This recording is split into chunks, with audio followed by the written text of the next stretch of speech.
Et maintenant que vous savez comment fonctionne fondamentalement un média social ou un réseau social, eh bien derrière, il y a toute une mécanique qui se met en marche.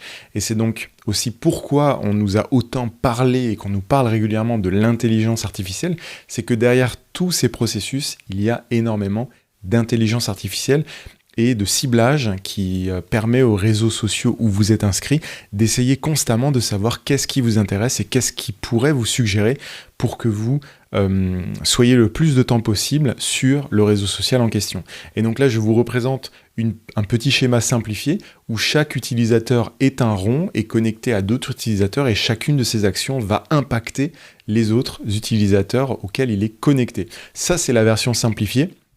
Et ça, c'est la version un petit peu plus technique où vous voyez qu'au centre, vous avez les interactions sociales. Ça peut être un like, ça peut être un commentaire, ça peut être une action sur un réseau social. Et ça va générer en cascade toute une forme d'intelligence artificielle. Pourquoi vous avez fait cela? Est-ce que c'est le sujet qui vous intéresse? Est-ce que c'est une photo que vous aimez? Est-ce que vous avez mis plein de commentaires sous une photo, une vidéo ou un statut? Est-ce que c'est parce que vous étiez d'accord, pas d'accord? Vous étiez depuis un ordinateur ou depuis votre téléphone mobile, donc ça peut vouloir signifier quelque chose.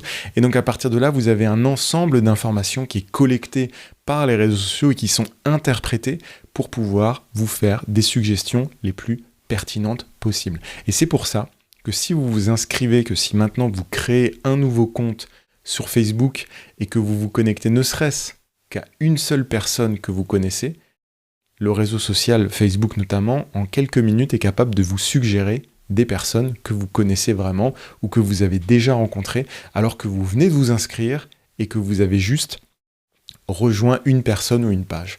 Parce que derrière, l'intelligence qui a été développée est tellement puissante qu'elle est vraiment capable de vous cibler très rapidement et de vous suggérer, de vous proposer des choses très pertinente. Donc si on avait à résumer tout ça, eh bien un réseau social, c'est un réseau qui se définit par les échanges.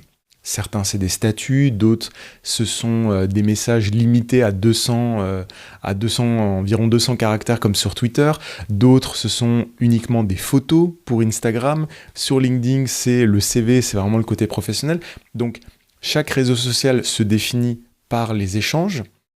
Le boom des réseaux sociaux, comme on l'a vu juste avant, c'est le fait d'avoir accès à Internet partout et d'une manière excessivement rapide, avec des technologies qui se banalisent. C'est plus exceptionnel d'avoir un ordinateur chez soi, d'avoir un ordinateur portable, d'avoir un smartphone.